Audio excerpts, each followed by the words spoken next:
us. When you hop on, say hi. Tell us where you're watching from.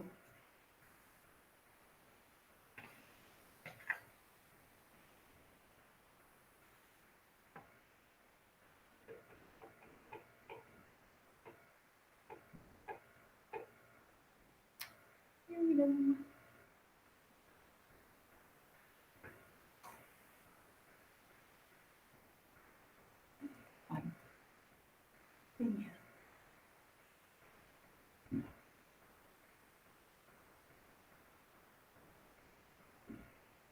Hi, Kaylee and Chris. Natasha.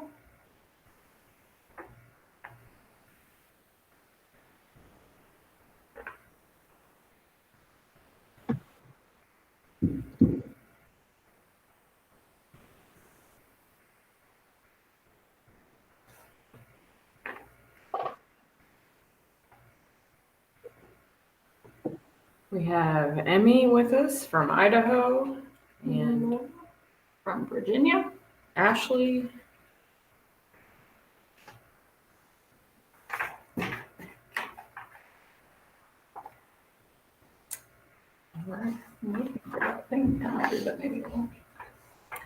Suzanne from Wisconsin. All right, everyone, we're going to go ahead and get started. We have a couple special guests with us today. We have Dr. Jimmy Nichols and Brittany Rahm from Stride Animal Health, and they're going to talk about winter nutrition and keeping your horses in proper condition through the colder months. Be sure to post any questions that you might have for these two ladies in the comments. They're here to answer them for you. And at the end of this live video, we will be giving away a container of the TurboMag BCAA, and we'll be talking about that a little bit during the live video. And with that, we will turn it over to you. Perfect. So Brittany and I are here today basically to talk about kind of the differences that we have to take into account when we're feeding horses. So, I think one thing that a lot of times people don't realize is that you actually do have to feed horses different in the wintertime than you do in the summertime. But a lot of times people get hung up thinking, oh, I need to change grain, or I need to change, how much grain I feed. And so today we're going to kind of walk through like why you need to change, what is most effective to change in the diet. And then also we're going to talk about that TurboMag, which is actually a really beneficial supplement for using in the winter months. So the first thing I think it's important for everybody to understand is a term that sounds a little bit intimidating. It is thermoneutral zone. So thermoneutral zone is basically the weather temperature, so the temperature outside, the ambient temperature in which a horse can maintain his own core body temperature without having to exert any, let's call it extra effort to regulate either the heat loss or the heat gain. So that seems confusing, I'm sure. So I'm going to put it into like a little real life perspective. So I have spent time living in Montana, and then I have spent time living in southern Oklahoma. And that same 70-degree temperature, when I'm in Montana and it hits 70 degrees, I'm like, woohoo, it is tank top and swimsuit weather. When I'm in Oklahoma and it hits 70 degrees, I'm like, bring on the sweatshirts and the coats, hallelujah. So that's kind of, there's a difference in your thermoneutral zone, and it changes depending on the areas that you live in. So horses have that exact same situation.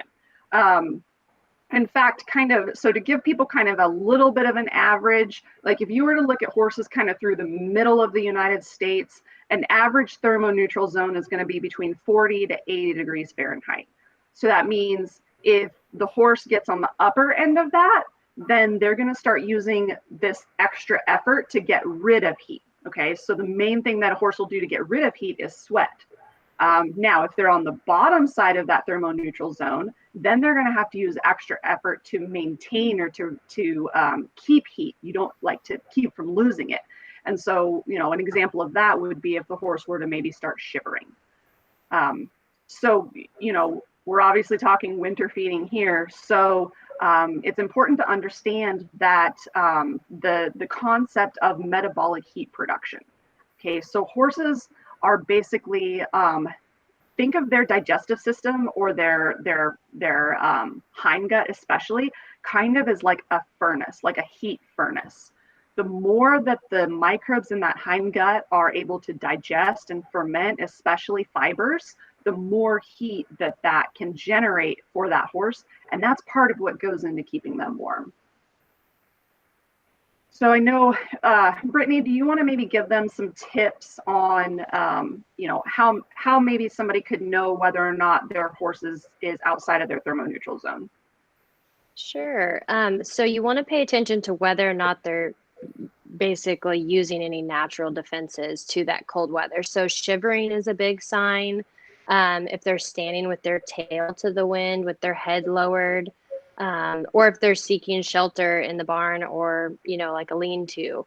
And then also a crucial time for them is anytime you have that cold weather mixed with moisture. So rain, sleet, mist, wet snow, that kind of thing. So wind with that moisture is definitely going to push that horse outside of its thermoneutral zone.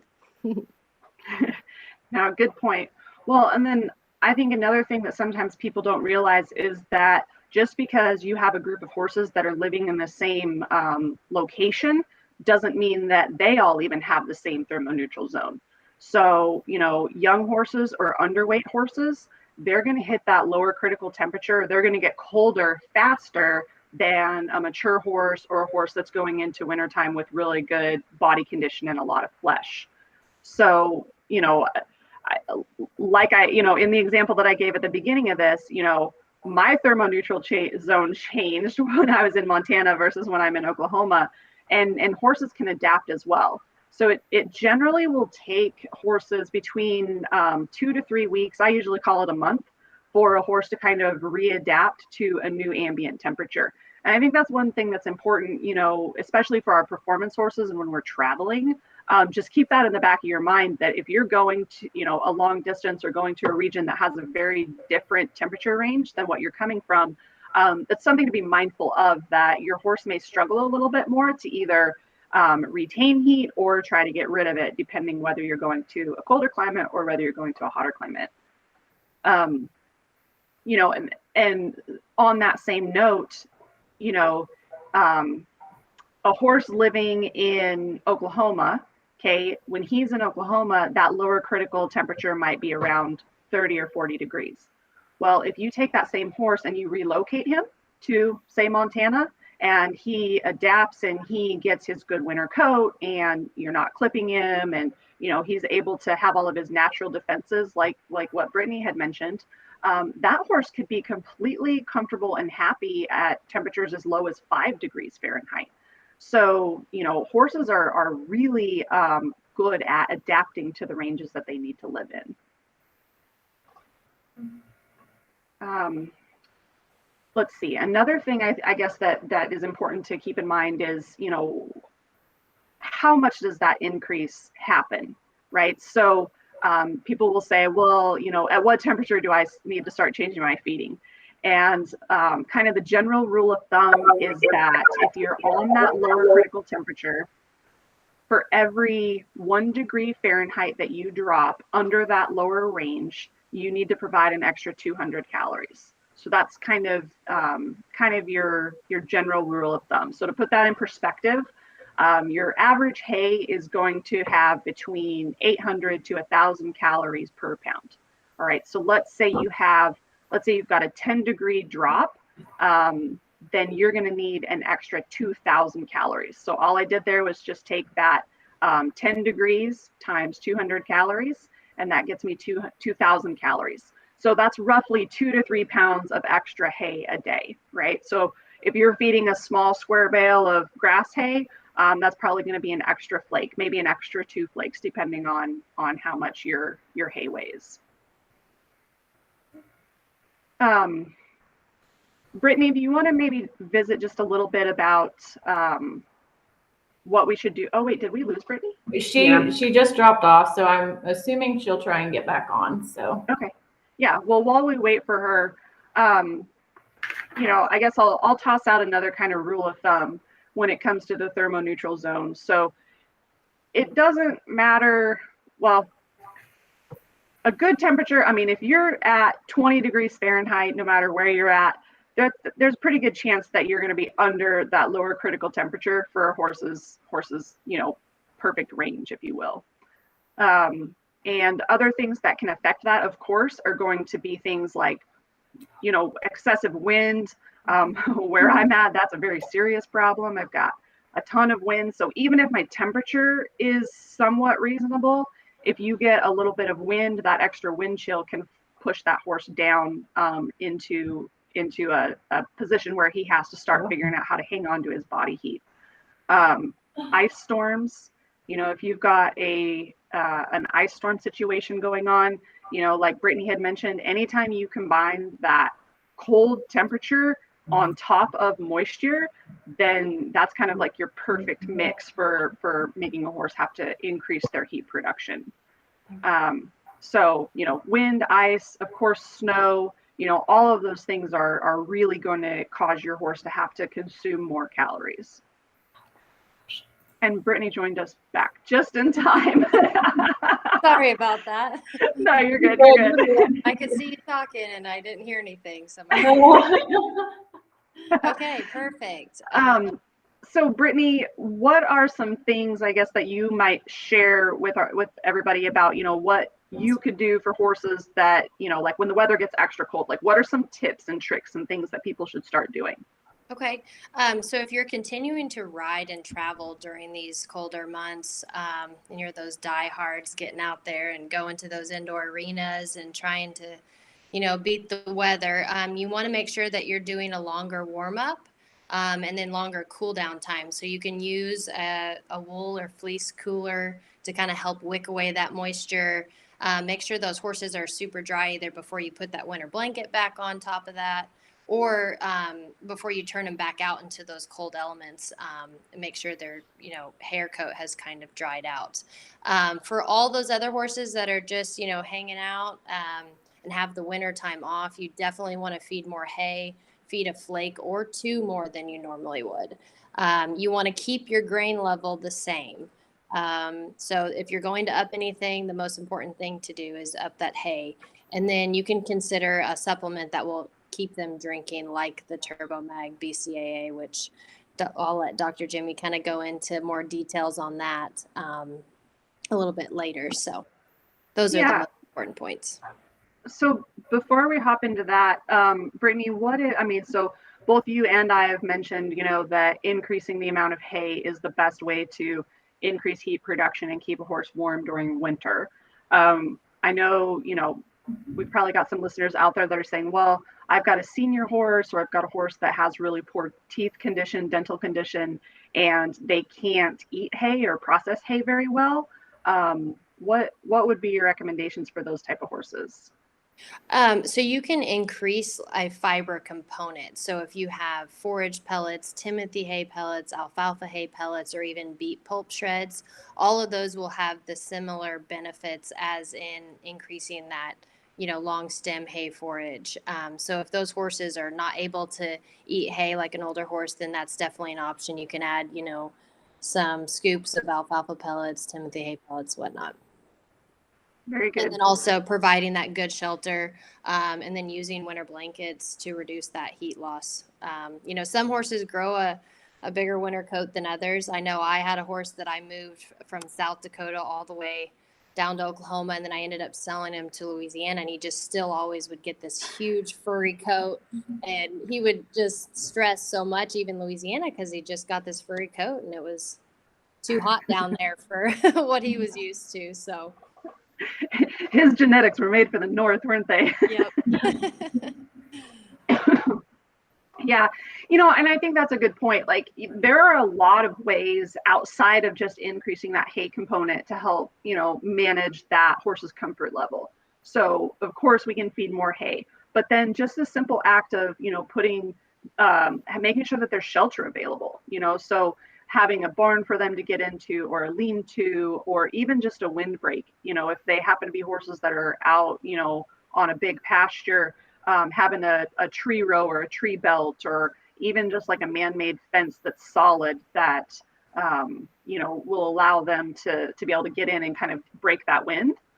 And then if you don't have the ability to give your horse shelter, then the next best option is, of course, winter blankets. And you can, they make all kinds of different densities and thicknesses, and, they've got sheets, and then they've got heavy ones, and they've got waterproof ones, and, there are just all kinds. I mean, you hop onto Valley Vet and you can get hooked up with a winter blanket for sure. So those are just easy ways that you can kind of help that horse keep some of the body heat that they are producing. So, there's the management techniques, and then there's also nutrition, and they go hand in hand. We had a question from Kaylee, actually. She said, do you recommend clipping during winter if they are kept in work and blanketed? Yeah, that's a good question. So the reason that people clip is it allows that sweat to dry quicker, so that you can then get them turned back out faster. The key there is, if you are going to clip, you of course then have to blanket. So, the choice to blanket and the choice to clip isn't one you should take lightly, because it takes a full commitment through that entire winter season to be able to keep that horse comfortable through that whole time. Horses are designed to not need a blanket and not need, any of that, as long as they're in good body condition and don't have any, outlying factors. So I personally, I guess I'm not willing to be committed enough to keeping my horse under lights and in a blanket or clipping or any of that. So I let my whole crew just like grow long, fluffy, poofy winter coats. And I just love them basically be horses. But I've always done that. And I just make sure I feed them lots of hay, and they are happy and they are healthy.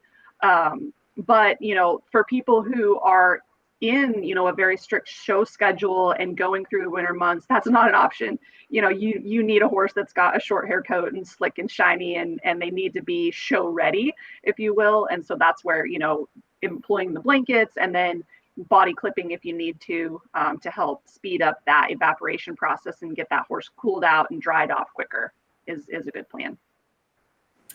Lisa asked, how does this affect colic? I'm not exactly sure when she asked that, what you were talking about, but maybe. Yeah, that's actually a good point to bring up. So winter months are notorious for increasing the chance of impaction colic. And the reason for that is when the temperatures get cold and the water gets cold, horses don't like to drink as well. And so they'll restrict their own water intake. And when they restrict their water intake, then it basically sends them into a mild dehydration. And that can actually impact how the digesta is flowing through the digestive tract. And if there's not enough hydration and not enough water in the digestive tract with that digesta, it can actually cause it to start to impact and basically bulk up and essentially get stuck. And it can't move through the intestines, and that's where you start to get those colics. So, something that's kind of like the old go-to is like, oh, throw a little bit of extra salt in there. And that is somewhat helpful for getting horses to increase their water intake a little bit more. They'll want to drink a little bit more. I personally really am a fan of a metabolic pH balancer in lieu of that, or in addition to salt. So that TurboMag picture that you held up at the beginning and that Brittany had mentioned, that supplement is actually designed to help encourage horses to drink more.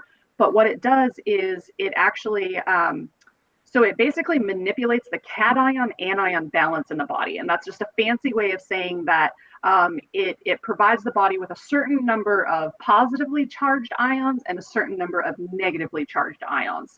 And basically what that does is it helps the body maintain fluid balance all the way down to the cellular level. And so, that then is going to encourage that horse to drink. That is going to then help keep, in simple terms, let's say it helps keep things lubed up right? So that reduces that chance of the impaction colic and just helps those horses tolerate the winter conditions a little bit better. Natasha had asked, what about using a hay net with free choice hay? Absolutely. So horses will naturally increase the amount of hay that they eat based on the temperatures dropping. So if you are going to be feeding kind of, let's call it free choice hay, you may find that you have to fill your hay nets a little bit more frequently or put a little bit more in them. But I'm a huge fan of slow feed hay nets. It extends the amount of time that it takes for that horse to eat that hay. They spend more time doing that. It keeps fill in their stomach, which is really good for helping prevent, things like gastric ulcers. And then just, the horse does better when you've got a lot of really frequent smaller meals. And so that slow feed hay net is really good for that. April said, I have a very old horse. If I was to blanket him, I was told I would have to leave it on all winter. Yeah. So that's what I was mentioning earlier. I mean, if you're going to make that commitment to blanket, you really need to stick with it.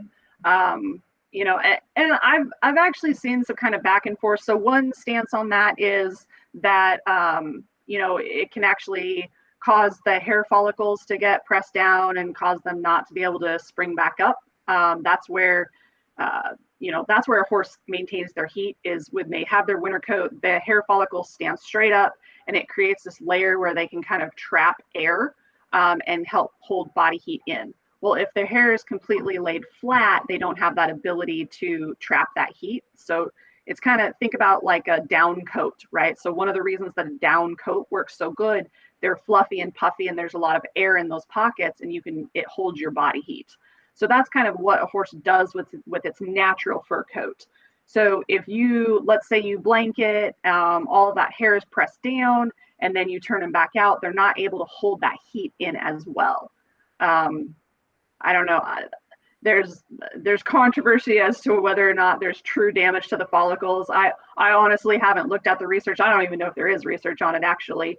But just a good rule of thumb is if you're going to start blanketing, same thing, if you're going to start putting horses under lights in the wintertime, if you're doing any of that kind of stuff, you kind of need to stick with it through the entire winter, or at least during the times of the winter where the temperatures are cold.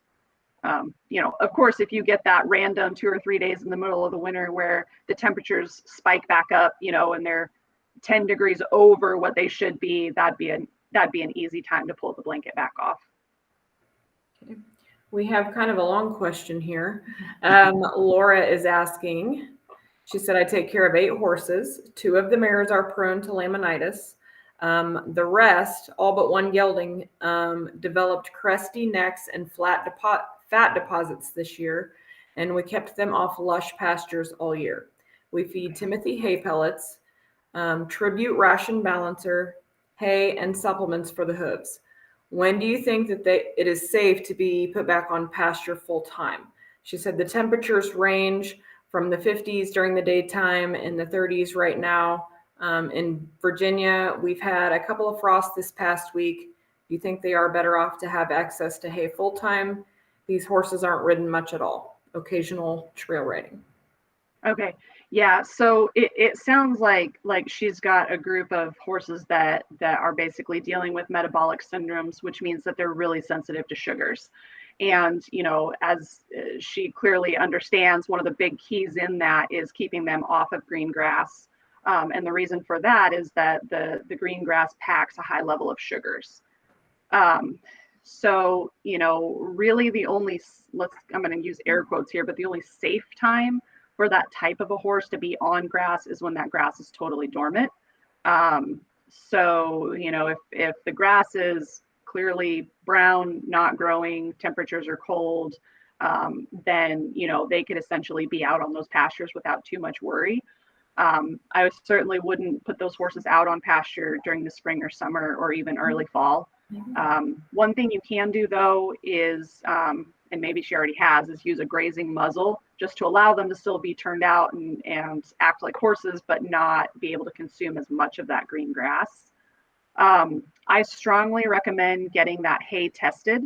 So grass hays, particularly cool season grass hays, can actually tend to be really high in sugar. And so Timothy is one of those cool season grass species.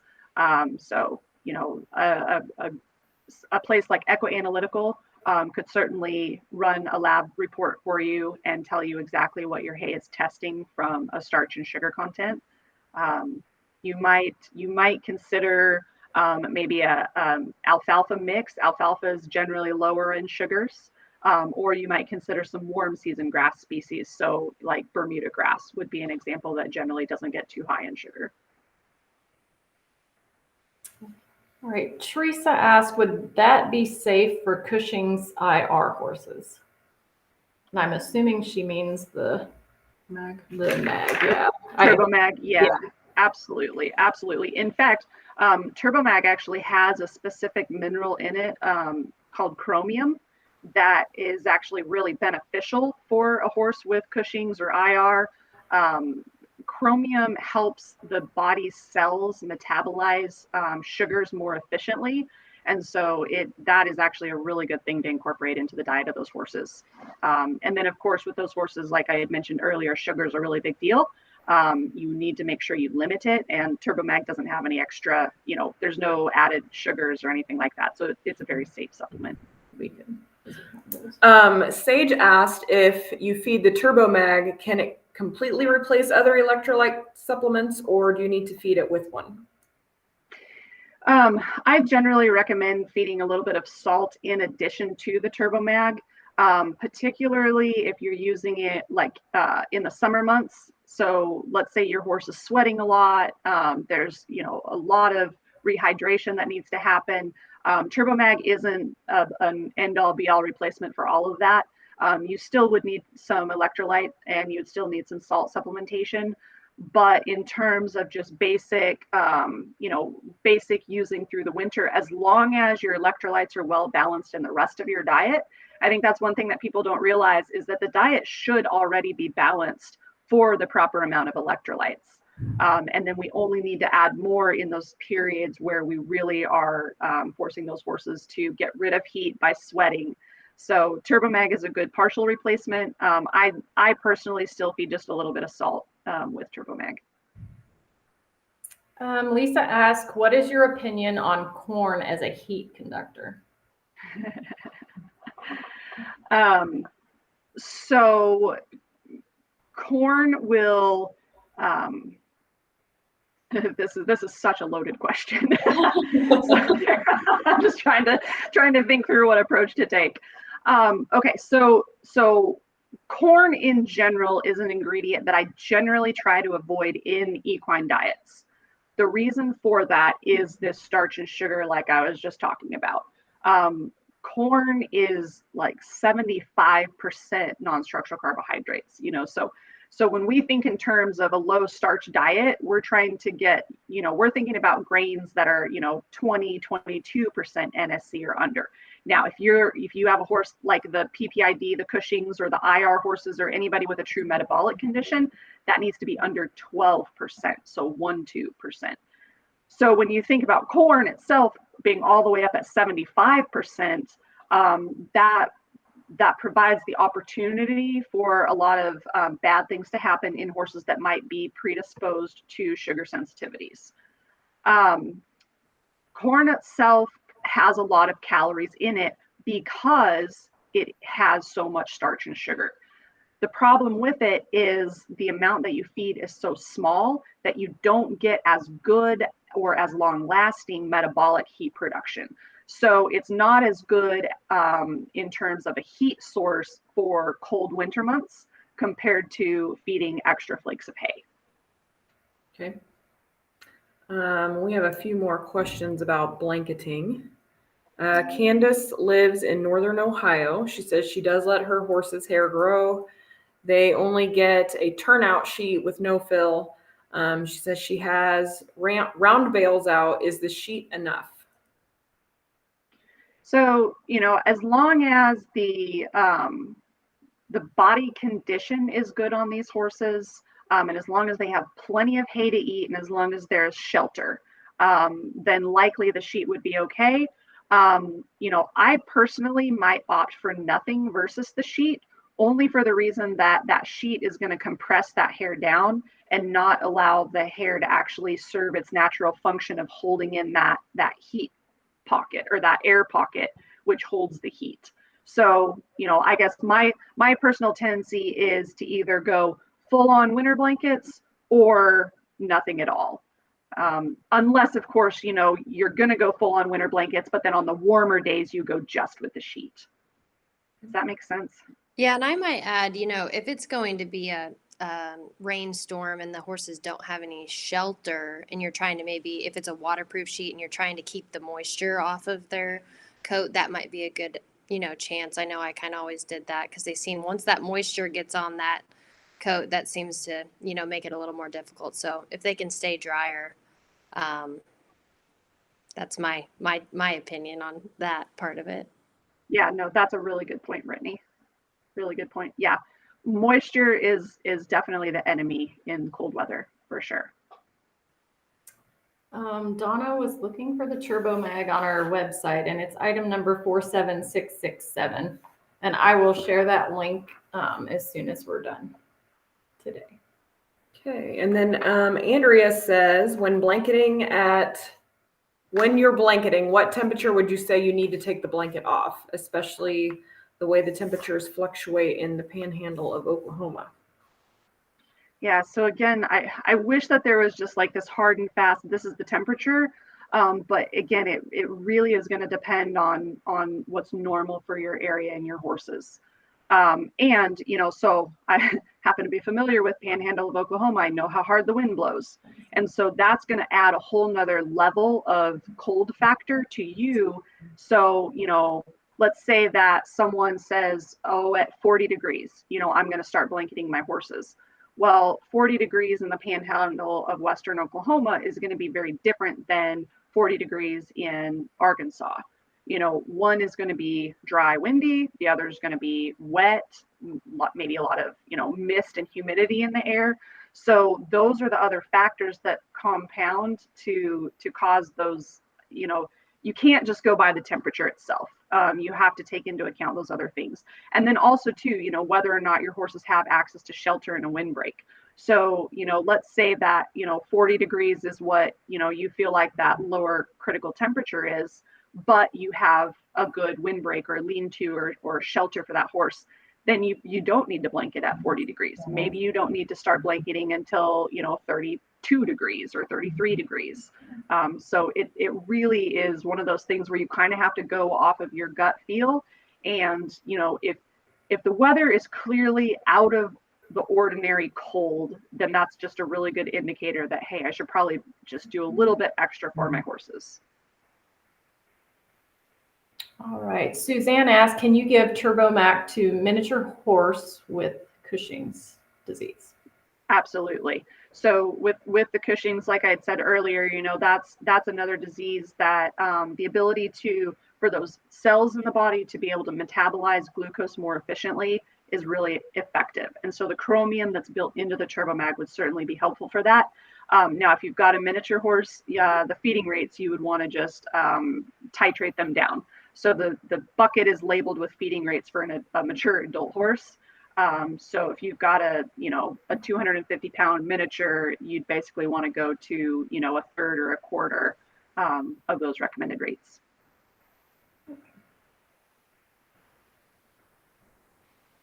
Jimmy, do you want to go over the feeding rates on the TurboMag while we were talking about that? Yeah. Go ahead if you want to cover that. Go for it, Britt. So typically it's 1 scoop, per 1,000-pound horse. You can bump that up to 2 scoops just depending on if the horse is going to be stressed and say you're traveling that day, or you want to make sure that extra encouragement to drink is in play, or say the temperatures are dropping. But standard is 1 scoop. You can split it into half a scoop in the morning, half a scoop at night. And then, of course, for those miniature horses, make sure you titrate down But definitely, I mean, even in the summer months, we use it. You know, a lot of people keep their horses on one scoop, and then where they're going to the show, where they're going to be exerting and sweating, and there needs to be that replacement going on, we can bump it up to 2 scoops while they're traveling, and then again, maybe like the Monday for that recovery, and then go back down to that 1 scoop. So TurboMag, it's one of my favorite supplements because I feel like it can help in so many different, areas, whether it's, hydrating the gut is kind of the loose term that I use. And then for those horses that are non-sweaters, it can be an option for that. And then the cold weather months, to keep them drinking. And, those horses that have a tendency to tie up, this is a great supplement also for those horses. So um, it's one of my favorites. Okay, I have Natasha said she is from west of Houston, Texas. And she says she has an 8.5-month-old filly that she is showing in December, and she started blanketing her.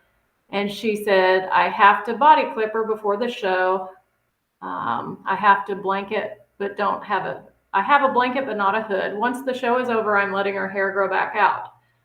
But will free choice hay and some alfalfa with no regular amount of feed be enough to keep her warm? I do have a stall she can get out of the wind and elements. Okay, yeah. So yeah, you may get in a situation where you have to do a bit of blanket layering, if you will.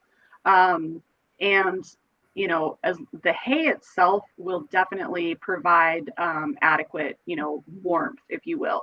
I think she had mentioned, no grain, and no grain is okay as long as you're coming back with a diet balancer. And the reason I say that is hay alone does not provide adequate amounts of trace minerals. And most often hay does not provide full levels of vitamins. And so you really do, if you're not feeding a fortified grain, or if, let's say, someone's on, feeding just oats or something like that, that's not, a vitamin mineral fortified feed, you definitely would want to at least bare minimum offer a diet balancer just to make sure that you've got that nutritional profile actually satisfied. Now, that diet balancer isn't going to really have much effect as far as keeping the horse warm, but for proper growth, especially for did she say an 8-month-old? I think 8.5. Yep. 8.5. Yeah. So, Yeah. I mean, that horse is in a critical growth stage in life. And so you definitely don't want to deny those critical trace minerals and vitamins.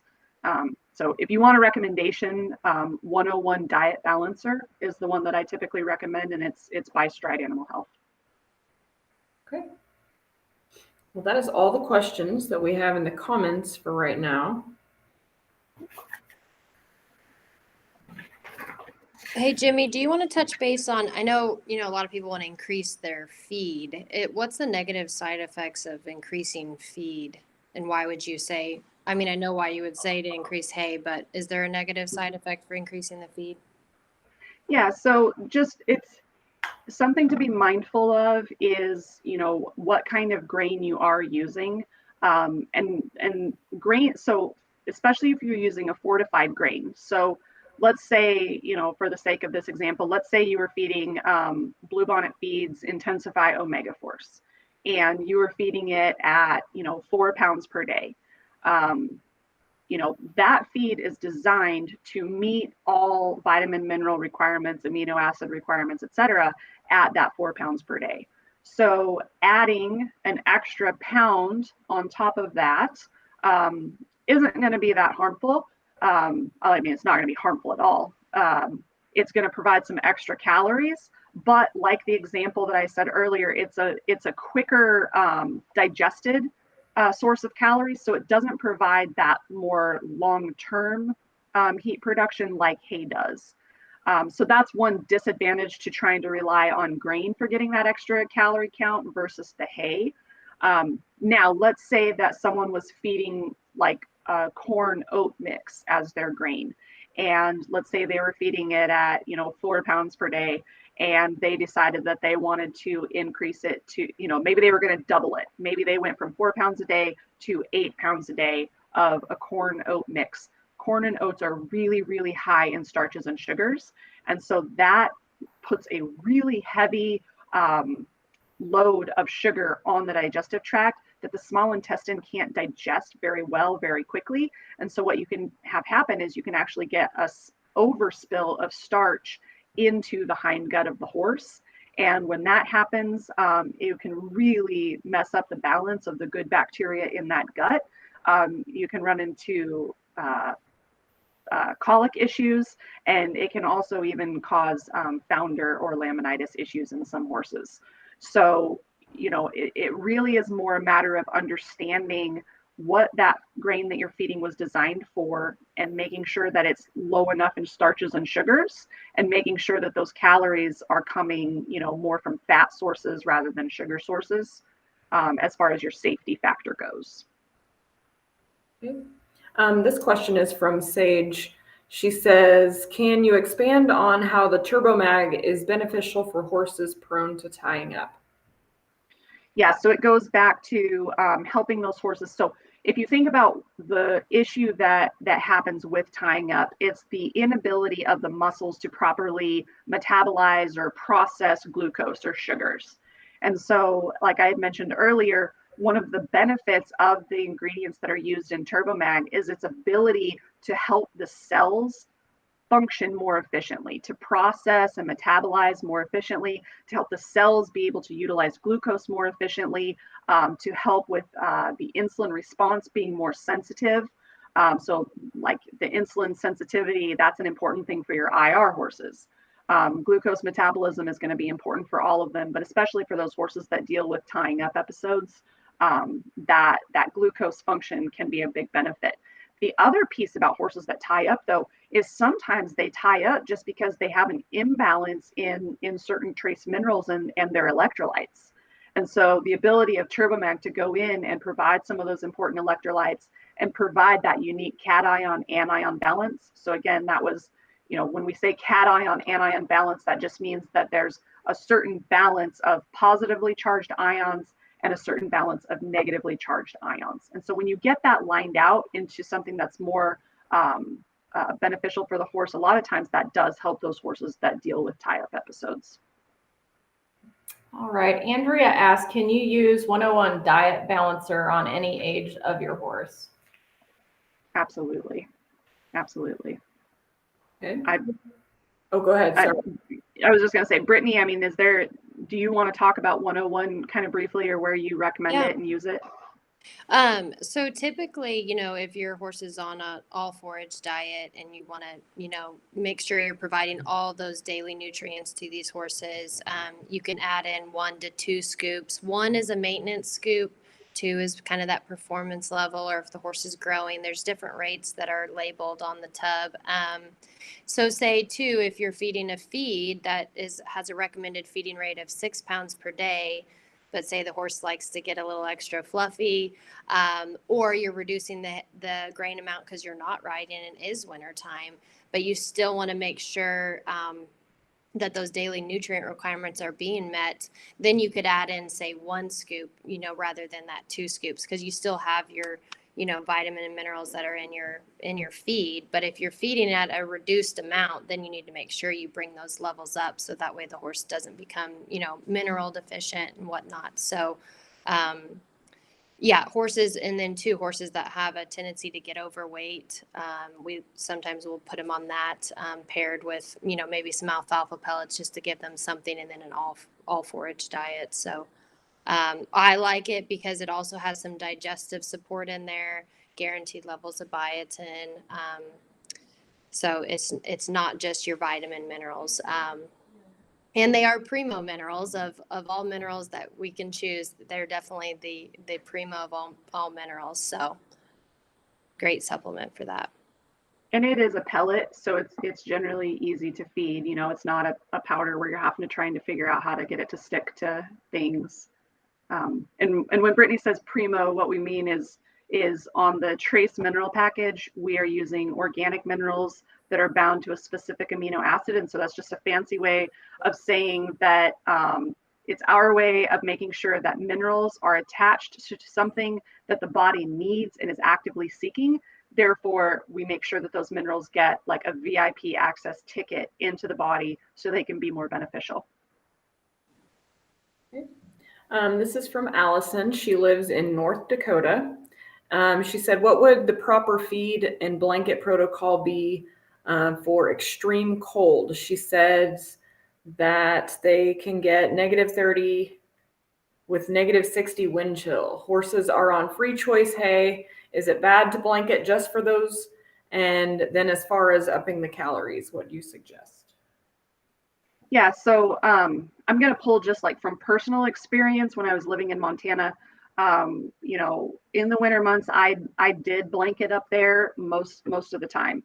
And what I would do is I would use kind of a layering system. And so I might have, kind of a thin blanket on first and then a medium blanket. And then I would have like a waterproof canvas blanket that I would use as a third layer. And that would be kind of my protocol for those days where it literally was going to be -25 degrees and windy and just flat miserable.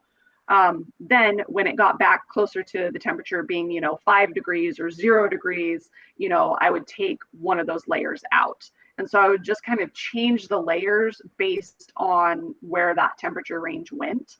I always made sure that I kept hay out, full access, let them eat as much as possible. And then of course, shelter is going to be a huge, huge, huge deal for those type of horses. Ashley said, if a horse is on stall rest with an injury, is 1 scoop of TurboMag okay? Yeah, absolutely. Brittany, do you have any comment on that? Yeah, I mean, it's not going to affect a horse that's in work or out of work. So, typically you're reducing, maybe your grain amount or whatnot, trying to lower those calories since the horse is not excreting any energy. But at the same time, we want them to make sure they're not getting bored in the stall and not drinking. So that's definitely 1 scoop would be fine. Yep. All right. That's the end of the questions here. Unless some more roll in. Did you ladies have anything else to add? Something else that I guess I would like to say, horses that have colicked before, have that higher chance if they've had colic surgery or whatnot. Those are horses I always recommend to the owners, that cheap insurance, to make sure those digestive tract stays properly lubricated with that moisture. In case the horse ever does start reducing their water intake, TurboMag is going to help kind of keep that reservoir of water. So, even if they aren't drinking, TurboMag is still going to help encourage them to drink, but also keep that moisture level. So those horses, that have colic or they have a history of colic or whatnot, those would definitely be ideal candidates as well. But really any horse can benefit from the TurboMag summer or winter. Yeah. I think another thing I'd like to maybe talk about just for a minute is the water source and the water supply. The research shows that horses will drink more water if it's not icy. So, especially in these colder months where, your buckets or your tanks are icing over, if you have the ability to put a tank heater in your tank, do it. Horses will drink a lot more of that water whenever there's not ice covering the top or not ice floating around in it. I am super critical about like chopping ice. I always chop it and then I make sure that I chunk all of the ice pieces out of it just to try to keep that water as clear and free as possible. And then I use tank heaters, anytime that the temperatures are going to be getting down that low. Horses are I don't know, they're lazy and they're finicky and they like their water to be a certain temperature, I guess. I don't know. Okay, we had another question come in from Candace. She said, can you feed an old horse as much soaked hay pellets as you want when it gets really cold out, since they can't eat hay due to bad teeth? Yep, absolutely. Just make sure that the pellets that you're feeding are indeed just straight hay pellets. There are some of them that are out there that are disguised as like a hay oat mix or, a fully fortified something that's got a combination of things in it. But if you're feeding just straight, alfalfa pellets or Timothy pellets or, orchard grass pellets or whatever you can find, whatever you like to feed, as long as it's just that straight forage source, absolutely just, feed feed that pound for pound as if it was hay for a normal horse. Okay. And that would be 2% of the horse's body weight that the horse would need in Yep, daily. good call. So even if it's cold or not, if they have bad teeth, you need to take an effect of how much grass or hay they are, consuming if possible, and then supplement with that pelleted forage. Yep. So a good rule of thumb for the average 1,000-pound horse, they need to eat at least 20 pounds per day of either hay or grass or hay cubes.